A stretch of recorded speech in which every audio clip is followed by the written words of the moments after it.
Hi, you have found Mother Nature is a life coach. This is Danielle Day here. I am so happy that you're stopping by. The podcast Light Not Might is one of my favorite ways to share high vibration content. And when my husband approached me about live streaming it, I was like, well, okay, I'm interested in finding new ways to share things. And just this morning, I was listening to the podcast called Pivot with Kara Swisher and Scott Galloway.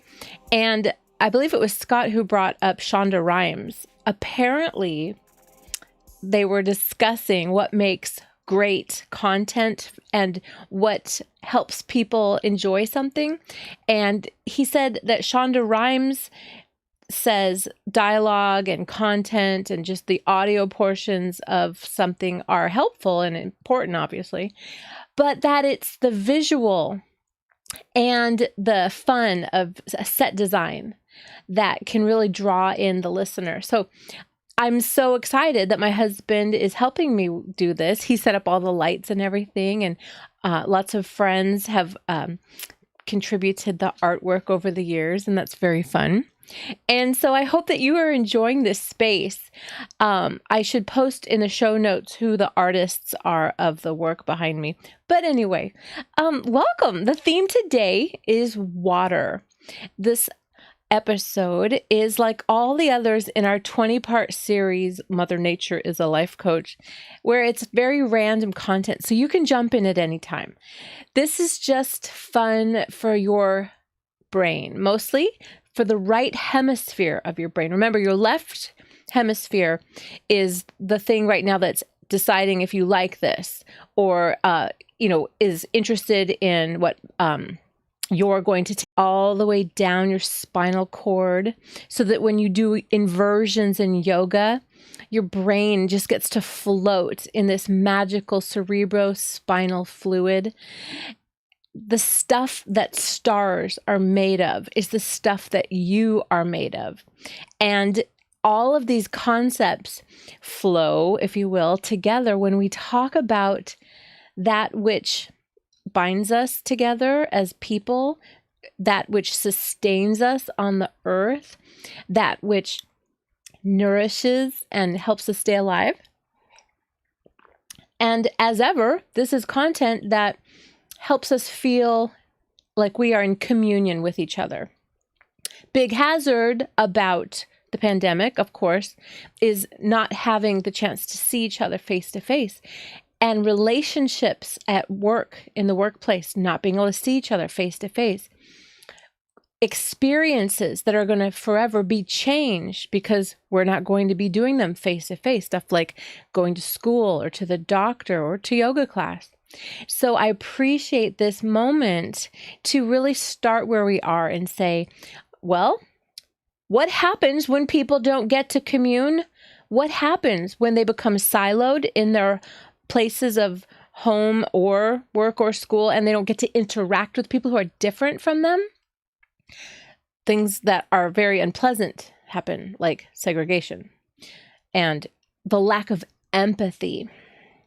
So when we wrap our minds around a concept that we really tend to take for granted, like water, and we wrap our minds around the concept of that which is the same for all of us, no matter what we look like or where we come from, that which is a resource that we need to take better care of. We must be very careful of how we approach water as a commodity now traded on the stock exchange, I understand.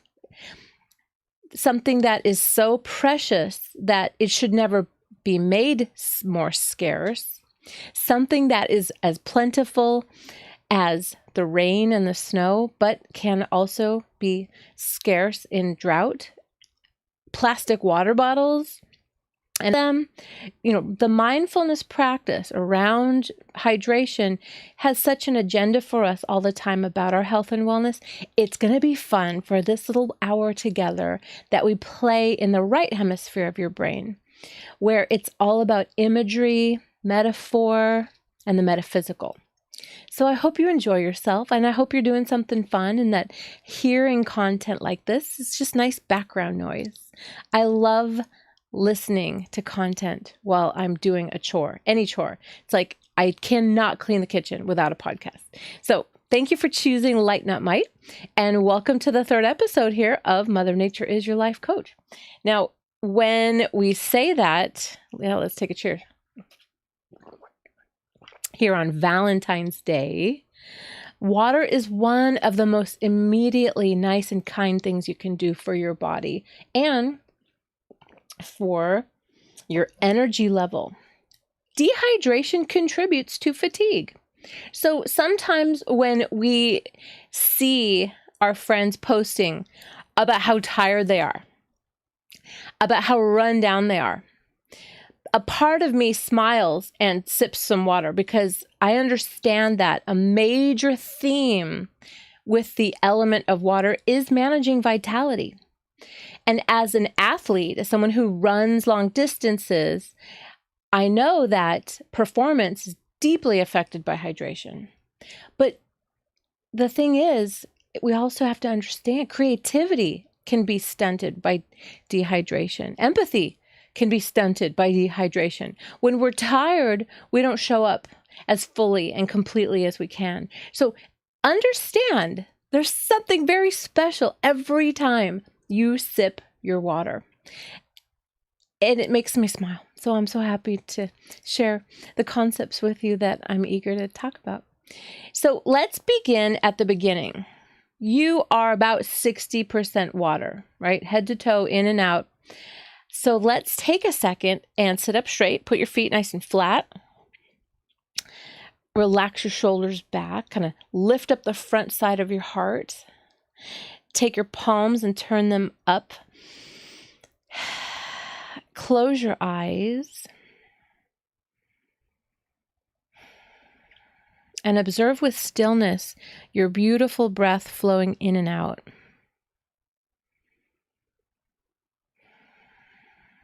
This body of yours, bathed and floating in water, how does it feel to be so buoyed with breath?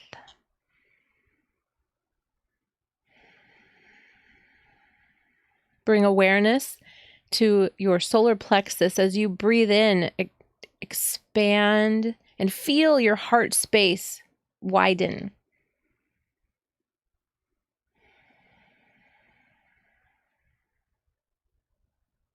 And with each exhale, see if you can hang out and watch as your breath enters naturally.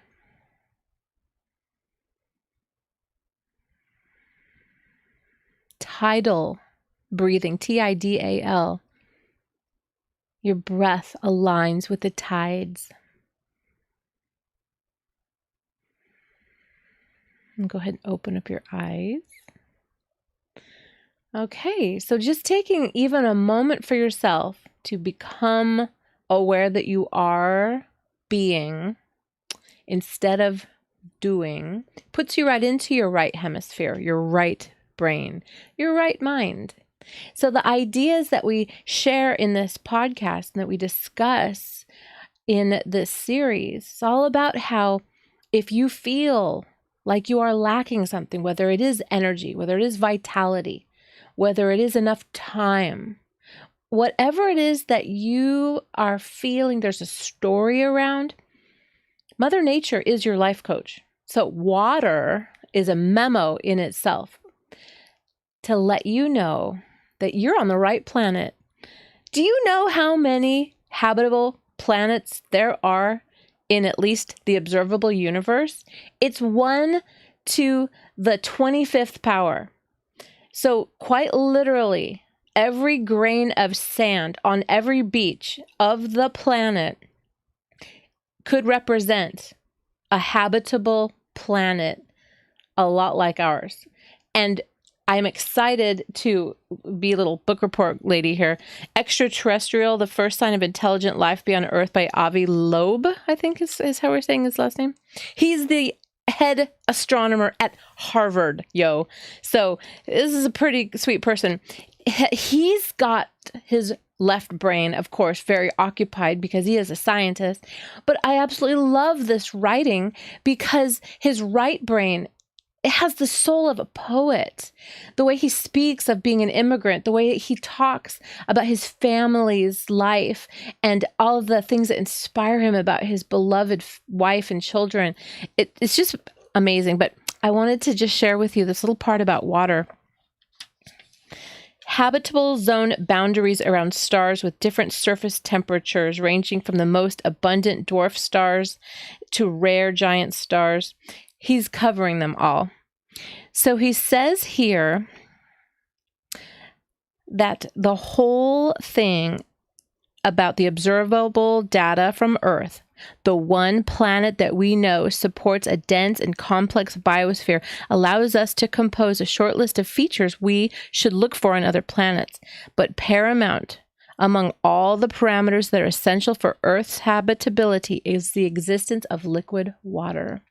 Liquid water, often called the universal solvent, is ideally suited to transport energy into and waste out of cells, and no terrestrial life has been discovered that is able to exist without water. So it's not just the thing that is common among us as humans, but common among all of life as earthlings. Water is so important for life, in fact, that astronomers use it to define the habitable zone around each star, measured by a planet's orbital distance from the center of the solar system.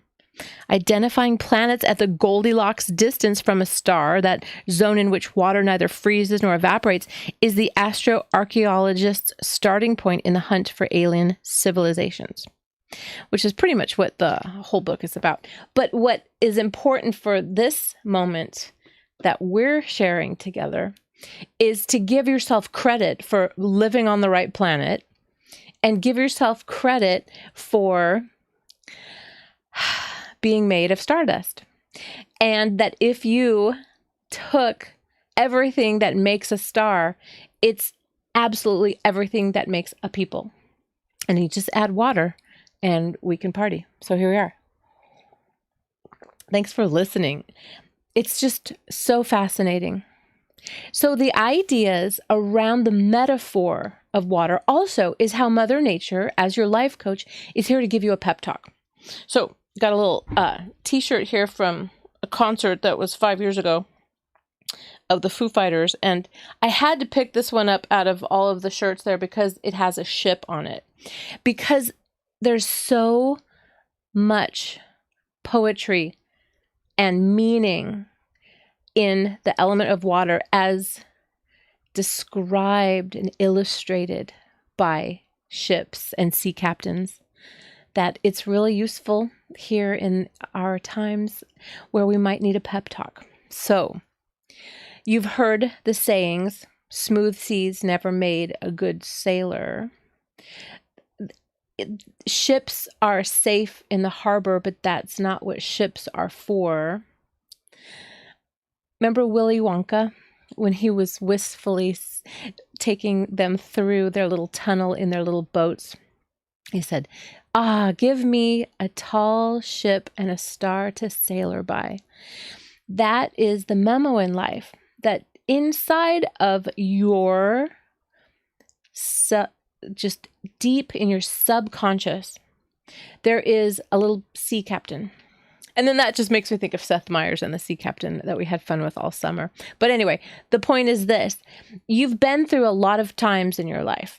So navigation is the memo here. Managing vitality is all about self-care, self-love, and being good to yourself. So every single time you pick up a cup of tea and it's herbal so that it's hydrating, every single time you take a sip of water and it has a balance of electrolytes so that it can be readily absorbed into your system, it's like you're breathing. It's that important. So every single time you take a sip, give yourself a reminder that you're doing something so good for yourself. Your left brain, runs all day long telling you what you should step up in terms of what you should do better, ways in which maybe you are not currently crushing it. But every single time you're sipping water or you're providing a beverage for somebody else or your pets, you're on the right track. Here is a fun thing to look up. There was a documentary called What the Bleep Do We Know? Came out in the late 90s, maybe early 2000s, definitely very early 2000s. And there is a scene where a Japanese scientist is sharing his work where he took water and he said certain things to the water in different glasses. And he took beautiful pictures, real amazing electron scanning microscope style pictures of the molecules in the water. The water where he said thank you before he took the pictures, they had the most beautiful snow crystal, like snowflake crystal appearance. And the water that he said ugly, hateful, mean things to, the water looked moldy. It looked very ugly. It was very sad. And, today is February 14th, 2021. And we live in America here. And we've had a lot of information this week, especially, and a lot of reminders this week, especially, about when people who are not on the right track and are not happy getting together in one space, really hopped up. It made me think of so many things. I know you've probably been traumatized and re-traumatized too. So help is on the way. Think about it. You're 60% water. Water's available to you.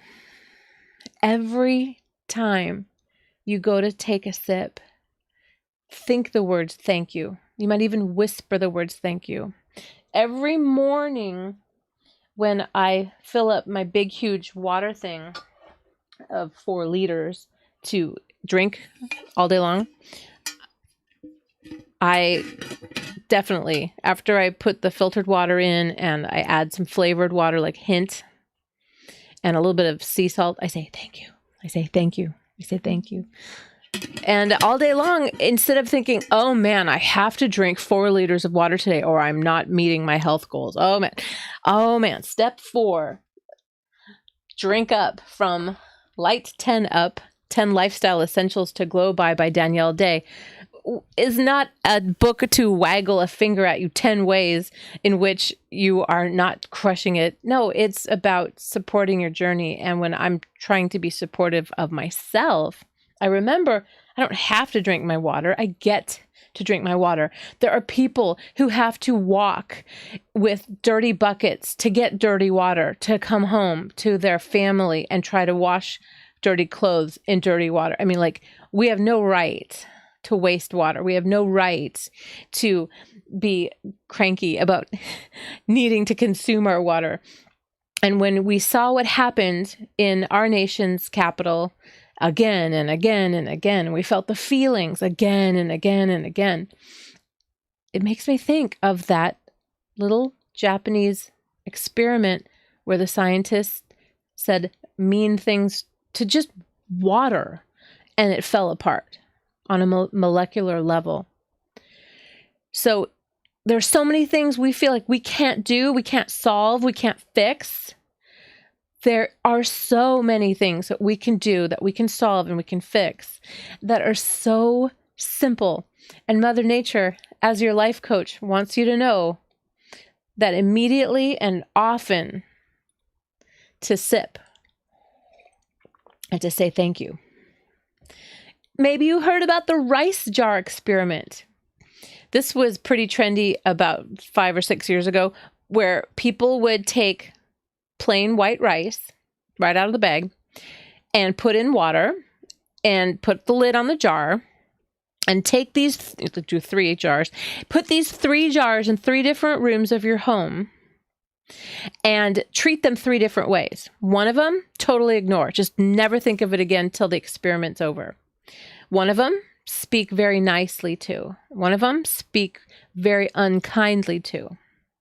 And you will be astonished at how things shape up. So I won't spoil it for you, but something to think about, little homework for your episode today. So the way that we think and the way that we behave, the way that we feel, it's all impacted by vitality. And back to water and the themes about being the captain of your ship in a perfect storm, or navigating among your life choices, or just choosing to go with the flow or to swim against the tide. These are all beautiful reminders that happiness is a choice. So we can choose. And when we feel like we're being swept away, when we feel like we're drowning, when we feel like we're being tossed around like a ship on the ocean, what can you do to grab hold of the big steering wheel on the ship and get yourself squared away? Crying.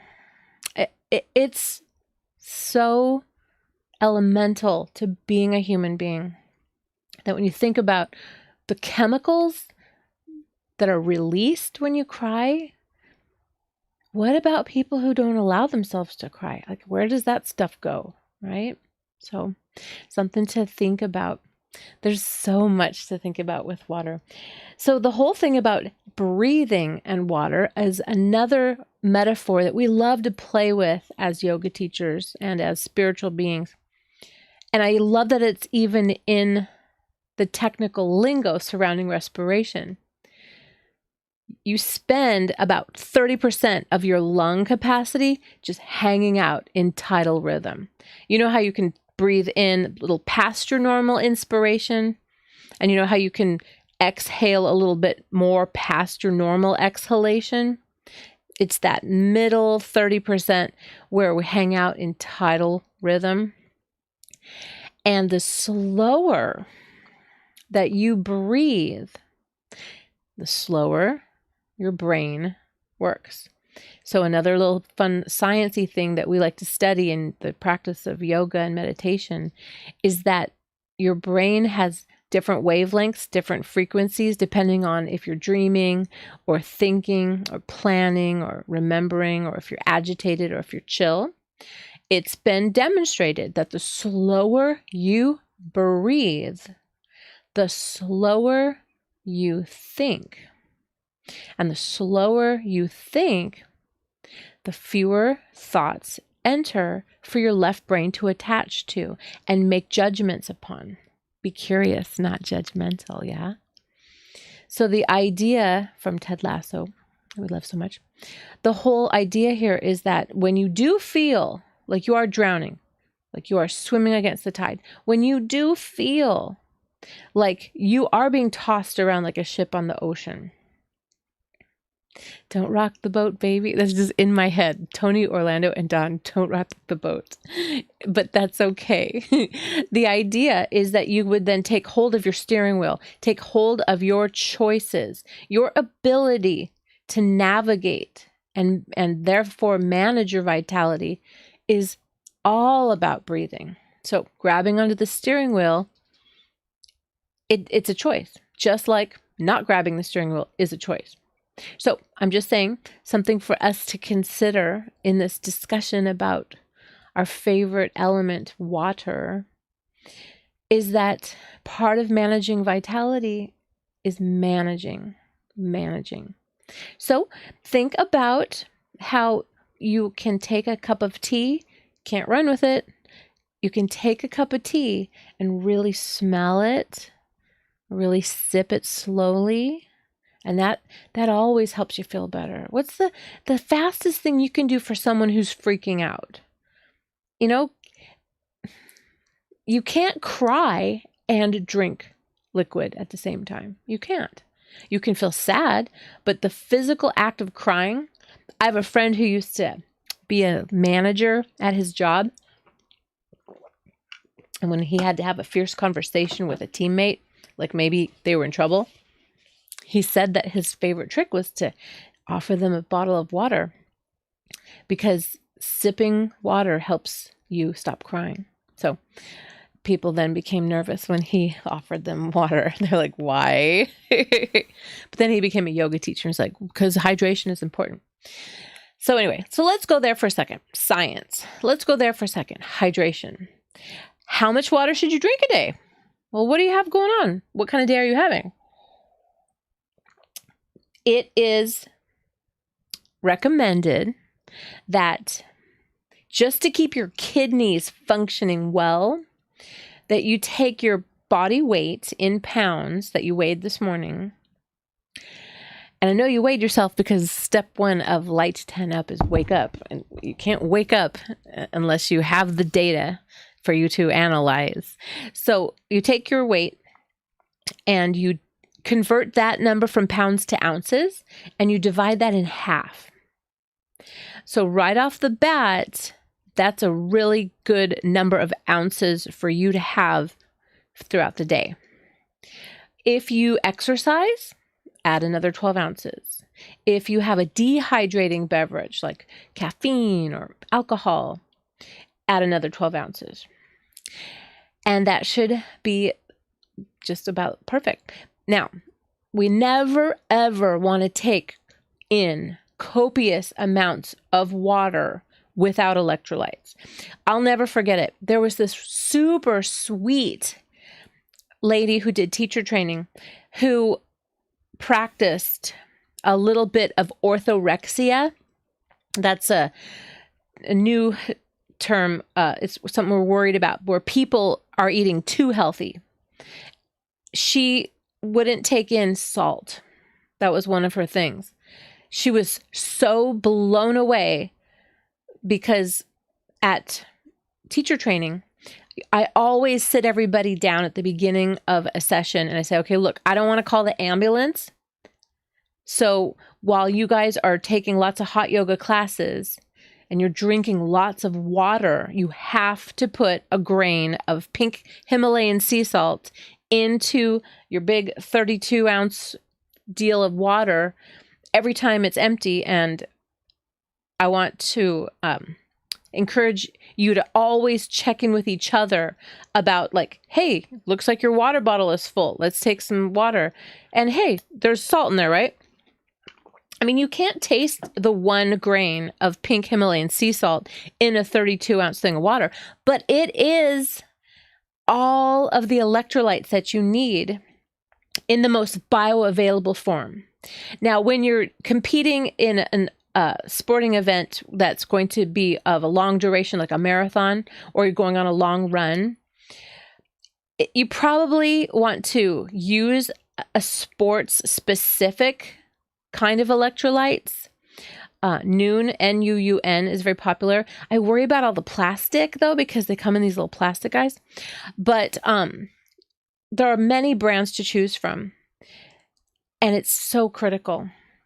Sodium and potassium, as well as things like calcium and magnesium. There's so many facets to it, but just to put it simply, where salt goes, water follows. So your cellular membrane has this thing called the sodium-potassium pump. And if you drink pure water without sodium, you'll get hyponatremia. I don't know if you remember the story, but about 20 years ago, there was this contest on the radio, and the host was challenging people to gain as much weight as they could in the shortest period of time. And so a lady thought, well, I'm going to win this because I'll just chug a bunch of water. And she did, and she died. So that was a terrible lesson for everyone on hyponatremia. Slow marathon runners at the back of the pack with me, people who take about 5-6 hours to finish, Sometimes they'll blow through the aid stations without taking their Gatorade, or they're not carrying things like sports tablets or E-caps that have the electrolytes, and they die. We lost a woman, I think it was 2004, to the Boston Marathon course. She had just completed medical school, qualified for Boston, ran the Boston Marathon, and died. So you want to make sure. So yeah, when I had that student in yoga teacher training, and she was just so shocked. She's like, "But I don't eat salt. It's bad for you." I was just like, "Oh my God, hun. Electrolytes. You are 60% water, and the electricity that runs your heart, like the beats of your heart, and the motor neurons that fire inside your brain, muscle contraction, the nerve impulses of your nervous system, both autonomic and central nervous system, all these processes are electricity. And so if you wash out all of the sodium and the potassium, the electricity can't be conducted. And that is why people die. So thanks for listening. It's something that I get really worried about, especially the healthier the person. So you get a whole bunch of really healthy people who don't eat processed food. They're not probably getting any salt unless they purposely salt their food. Big shout out to my friend Kat. She gave me information, changed my life. She said, always salt your salad. You'll use less dressing. Sure enough. And it's amazing because you need it to live. So Mother Nature, as your life coach, she wants you to have salt. Now, how much is too much? When you go over 2,000 milligrams a day, that's usually a big problem. And, I want you to know your numbers. Hypertension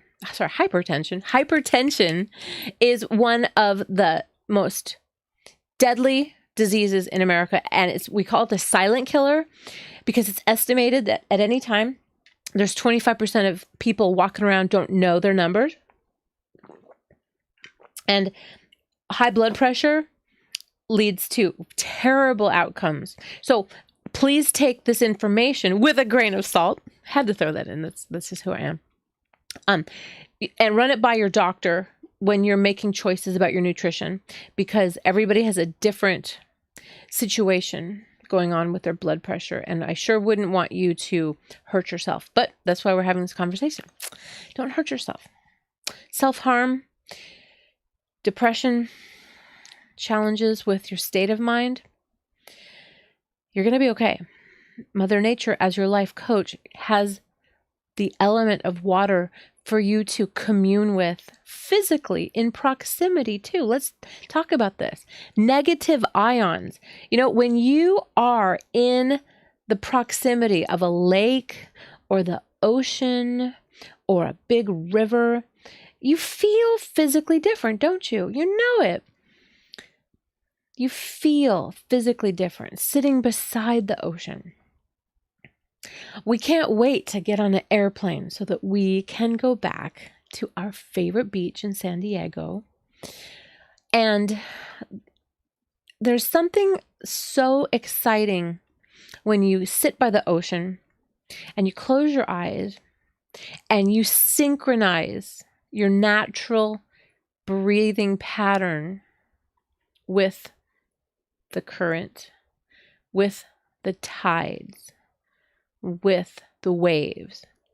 So if you're sitting beside a lake and it's a little windy and you can hear the waves lapping the land, or when you are beside a river and you can hear the sound, or when you are beside the ocean and you hear the waves, notice how you can synchronize your breathing with the tides. Tidal rhythm. Somewhere right now, there's a wave welling up from far offshore that's coming towards the shore.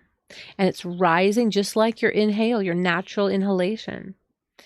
And then as passively as the gravity takes the wave and crashes it onto the beach, so too your diaphragm pulls down, it invites the breath in, and then as you exhale, it's completely passive. There is no muscle for breathing out. It just happens like an ocean wave, rising, rolling, peaking, and then dropping. There's something so magical about that, especially when you look at the diaphragm muscle and you know that your autonomic nervous system is running, because you don't got to think about breathing till you choose to slow down your mind and you choose to slow down any story that you're working on. Any idea of stress or fear or dread or shame or guilt or whatever, it's a thought. It has a beginning, it has a middle, and it has an end, just like the ocean waves. If you want a little more you time between those thoughts, like between those kinds of waves, you hang out on the exhale and you watch your next breath come in. Watch it on purpose as if you were watching an ocean wave.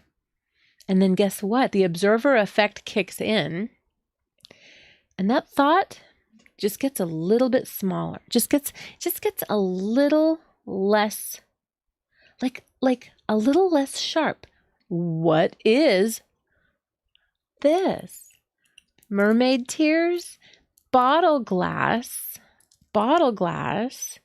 that was once a broken shard, very dangerous and could cut somebody, but that the ocean's waves passed over it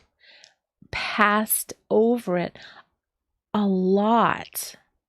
And then what happens? All the hard edges get filed down, and it becomes something translucent and beautiful that's so safe that even a child can pick it up. So too are you when you have a sharp, jagged, dangerous emotion, and you, like the wise captain at the wheel, you choose to navigate yourself toward a nice hot cup of tea, or to remember to say thank you in your mind, at least when you drink your water. You then are going to notice how that sharp emotion that was painful and dangerous, like it could cut you, becomes now something so rounded, something so opaque and translucent that you can see through it, something so safe and smooth and beautiful that you could even present it to a child. Like, it's gorgeous.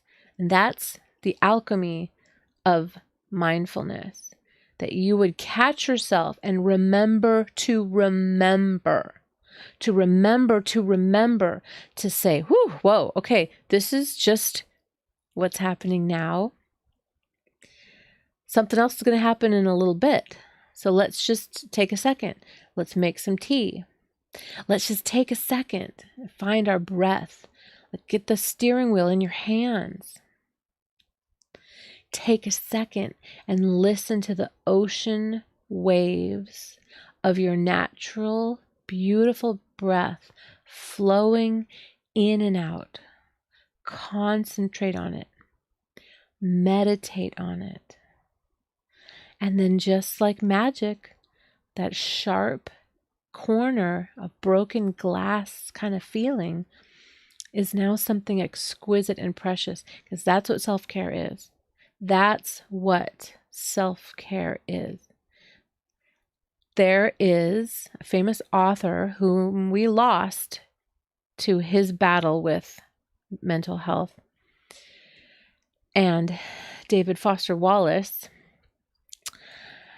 wrote an amazing commencement speech, and it's been circulated around the internet. It's not very popular with his family and loved ones that he left behind, but it's a little tale called This Is Water. And he opens the piece. I hope I'm not spoiling it for you. It's a very good piece, and I invite you to look that one up too. We'll put that in the show notes too. It's just so important. But he starts out where there's two goldfish and they're swimming in a little fish tank together, and they're just be a goldfish, right? They're only upset for 10 seconds. Ted Lasso.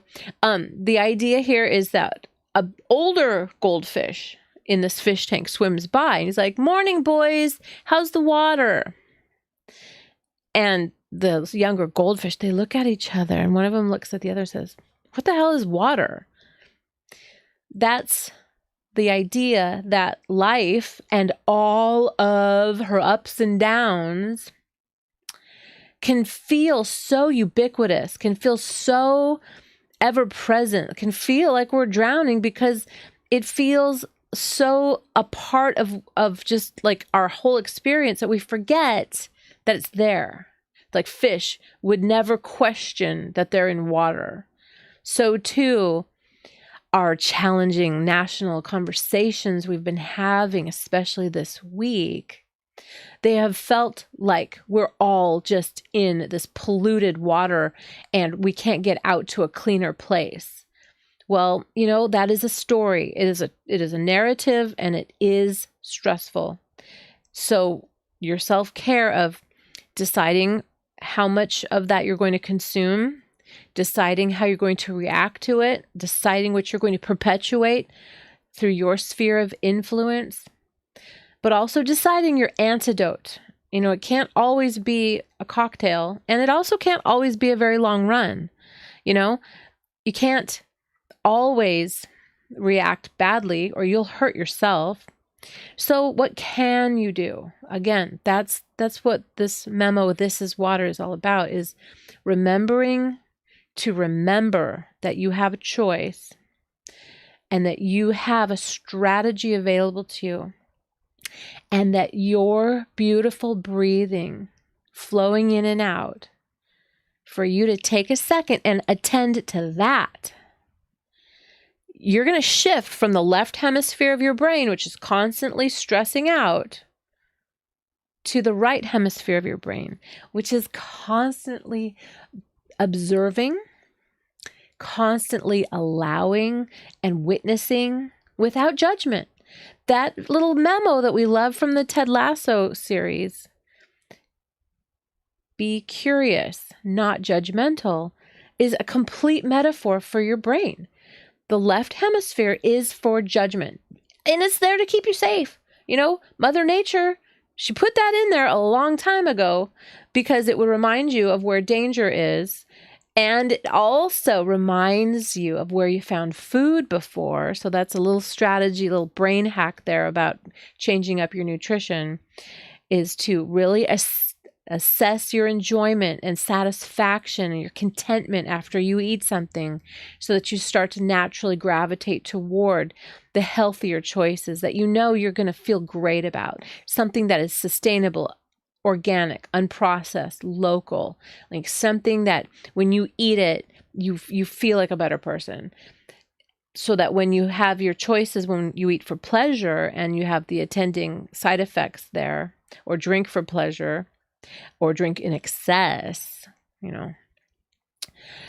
you will train yourself naturally to go, "Oh my gosh, I like water. I like tea. Yeah, I like a couple of cocktails at happy hour, but I like hanging it up after the hour so that I wake up feeling great and I can do all the things to get my dharma done." It's good to go off the rails once in a while so that you can see what being off the rails feels like. And then don't beat yourself up. Don't have shame, but just put a pin in it. Be like, I'm going to remember this location in my little, my little brain map. I'm going to remember how it feels to be here. I don't like it. So tomorrow I can make a different choice. And then I love that. And then you gradually shift in your behaviors. So little brain hack there. The left brain, its job from a very primal place is to keep you safe. So thank you, left hemisphere. But you know what? Take a break. You know what? I am fine. There are no saber-toothed tigers in this house. I don't have to be on my toes so much. But our buddy, the internet that we love so much, can definitely feed the beast, right? Information is food for your brain. So what do we got to do? We got to add the water, so that you can easily process and assimilate and digest and incorporate and glean the nutrition in and among what else is there, right? Essential oils are also a great friend of water. I love that my husband put the diffuser here together and turned it on. The smells of essential oils have so many great properties. Peppermint to perk you up, cedarwood to chill you out, orange to kind of inspire creativity. There's just so many uses, and we love them. And a fun little handy deal here, water bottles that have a crystal in them so that it's infused with all of the yumminess from the rose quartz here. So on Valentine's Day, that's a wonderful crystal to be using today because it's the stone of love. And I like to have my diffuser going in the morning when I practice yoga. And I always try to use water that was hanging out in the crystal bottle to put into the essential oil diffuser so that not only are these yummy smells, permeating throughout our home, but it's also been a little kissed by the rose quartz. And so again, Mother Nature is a life coach. She's got a lot of information to help you take charge of your mood and how you feel. She's got a lot of strategies, but the poetry, man, the metaphor, water finds its own level. So what does that mean for us? The captain navigating the ship, what does that mean for us? The information, like drinking from the fire hose every time you look at your phone, your computer. Remember that Dory told you to just keep swimming. And there's something beautiful about that. So let your meditation time feel like you're at the beach. Feel like you're at the ocean. Follow the phases of the moon. Because if you ride the tide of what the moon is doing, right? Because the moon is affecting the tides, you'll have a good time. Look it up. Every time it's a new moon, like it was earlier in this week, because Gong Hee Fa Choi, the Chinese Lunar New Year, it's the year of the ox. Well, that's neat. The year of the rat was really rough. So I'm excited. I mean, I love a lot of people that were born in the year of the rat. So shout out to some new humans in my crew. But the idea I'm saying here is we've got an ox. And I like that because it's kind of like, it's like the new elephant in the room. But the year of the ox is going to move some big things out of our way, right? The vaccine is coming, and technology and its advances are advancing. Things are dispersed. There's dispersion, but there's also inclusion. We have opportunity to be better humans, be kinder to each other, and remember that we're all in this together, and to understand our strategies for self-care so that we can take better care of each other. And again, like I started out saying, to live in communion with one another.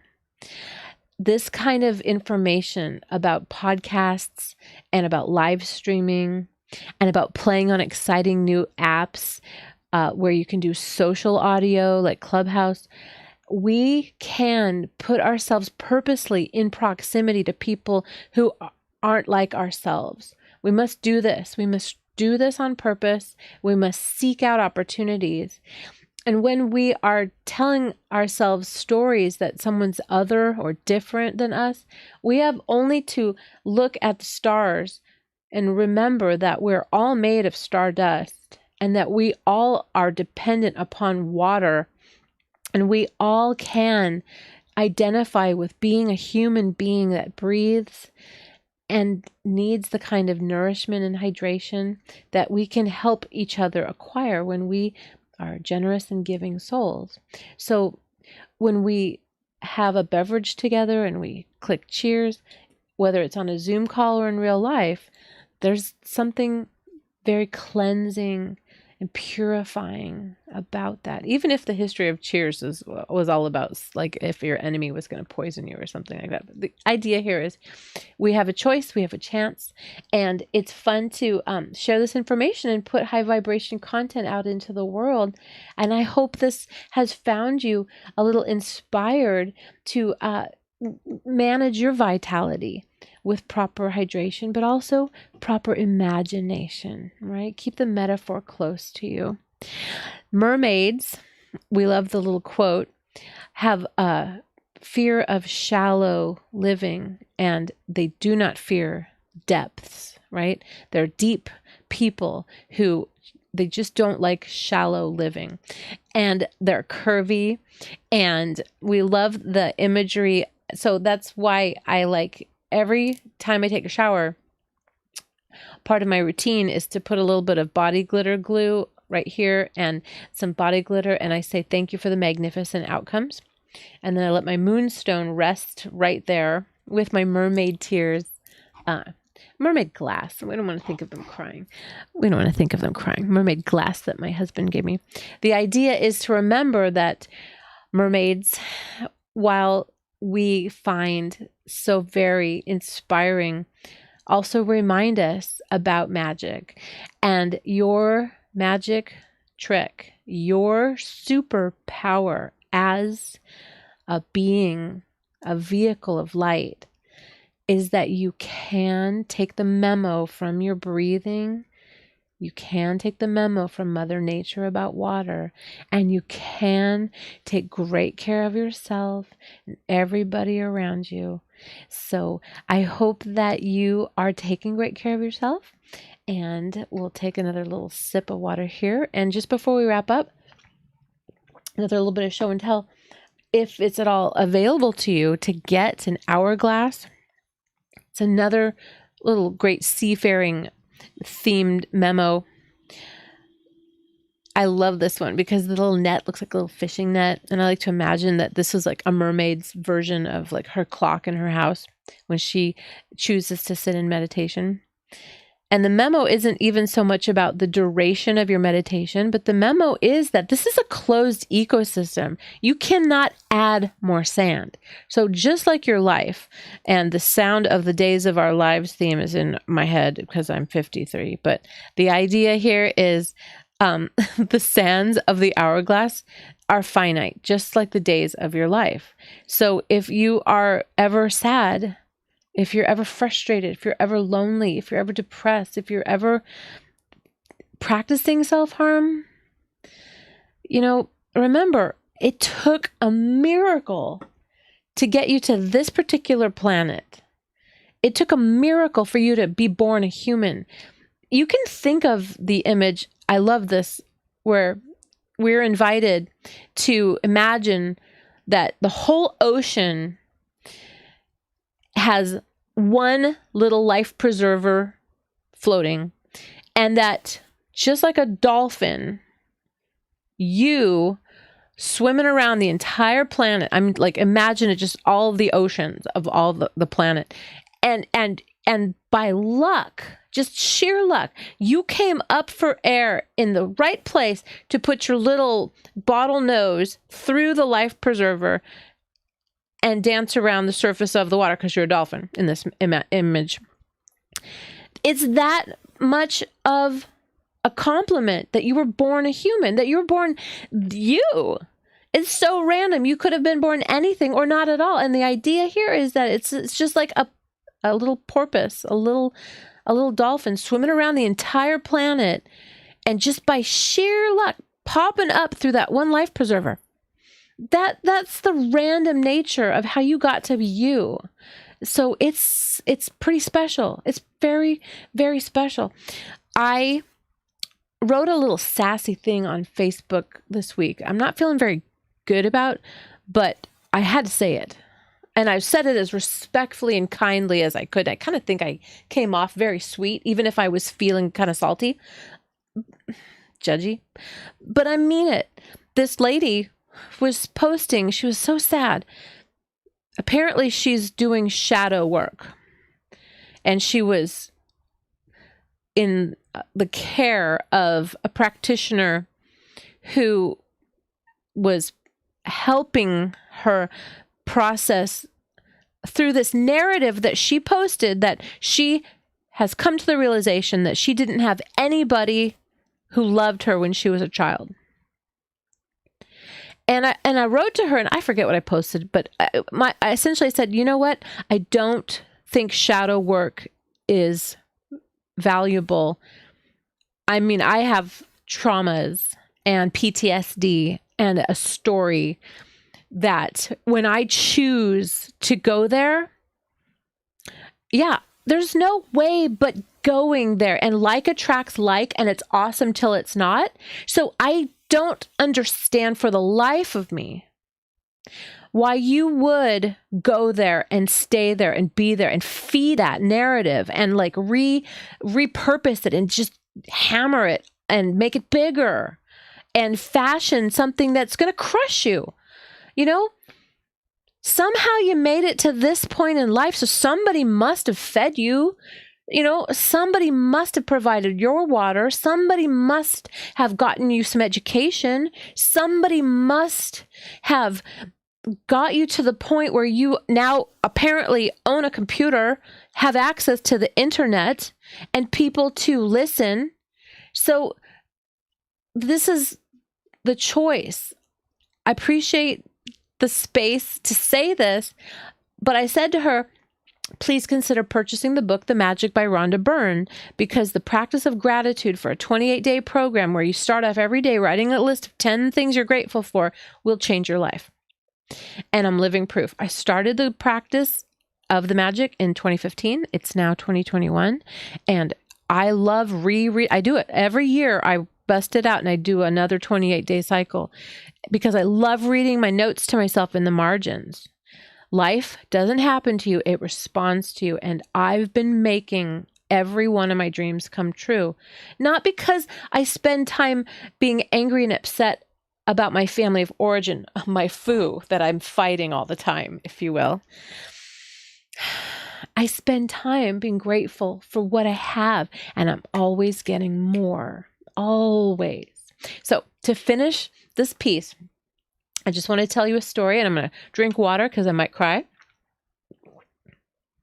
But this is fitting because the movie Groundhog Day and the holiday Groundhog Day just happened too. So I have to tell you my story, and then I'll let you go. I didn't know it, but he had an engagement ring in his pocket. I didn't know it. And we'd been on vacation for a few days at that point, and I don't know. I was like, geez, Louise, when's this going to happen? We've been together for like 10 years and, cared about each other for 30 years and met in college. Like, when is this going to happen? All throughout the vacation, I kept thinking, ooh, is he going to ask me to marry him? And it just kept not happening. Like every time we sat down for a meal, I was like, whoa, okay, what's going on? Does the waiter look like he has been in collusion here with my man? But anyway, so there we were. And we were on the beach, and it was after a nice meal, and I fell asleep because, I'm listening to the sound of the ocean, and the thought I had listening to the sound of the ocean, I said, this is the sound of Om. The sound of the ocean is the sound of Om. This is the sound of God talking to me. This is what it sounds like. The salinization in my blood is the same salinization of the ocean. I'm here listening, and it's the sound of God talking to me. And the very next thought that popped into my head was, you know what? I don't care if we ever get married. I'm happy now. I love him. My life is perfect. This is all I need. Why would I want more than this? Why would I want more than this? I'm happy now. And I fell asleep. And when I woke up, the sun had set and it was getting kind of cold. It's like, okay, well, let's go. And he goes, wait. And that's when it happened. And I told him later, I was like, wow, I had such a groundhog moment. Because remember, Remember, he's chasing her all through the movie and he's reliving the same day over and over and over because he's only thinking of himself. He's only thinking of himself.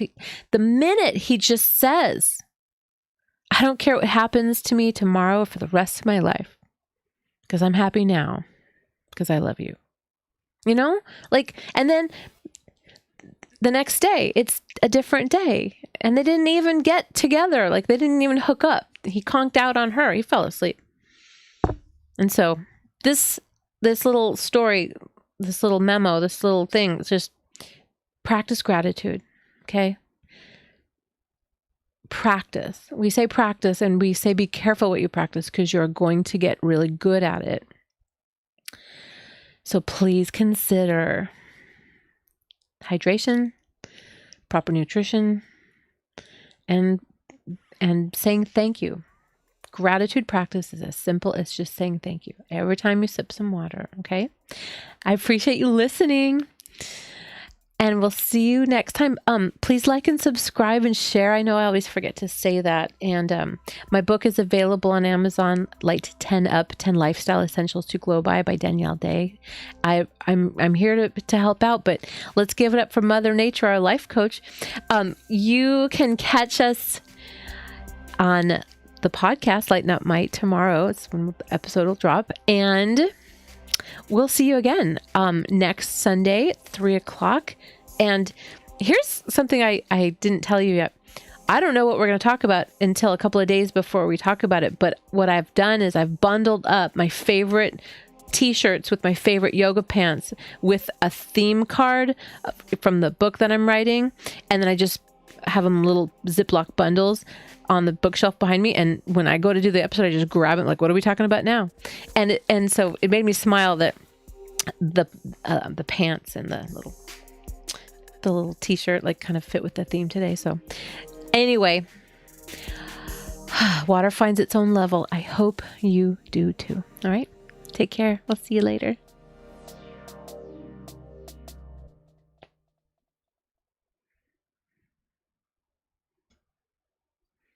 Yay.